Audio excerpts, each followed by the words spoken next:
I'd like to demonstrate how to sort box plots in Excel.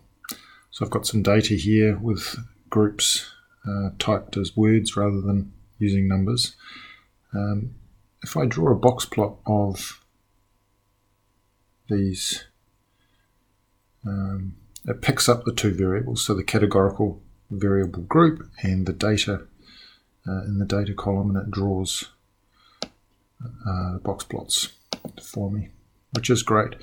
You can see that it's ordered them 4, 1, 2, 3, which happens to be the order that those values appear. For example, if I replace that 2 by 3, it'll reverse the position of those two box plots. So it's really scanning down that list and it's ordering them based on those. If I sort in this particular variable using just the A to Z sort, it doesn't quite give me what I want. So I would do a custom sort here. So I'm going to sort by group, sort on cell values, and then do a custom list. Create a new list,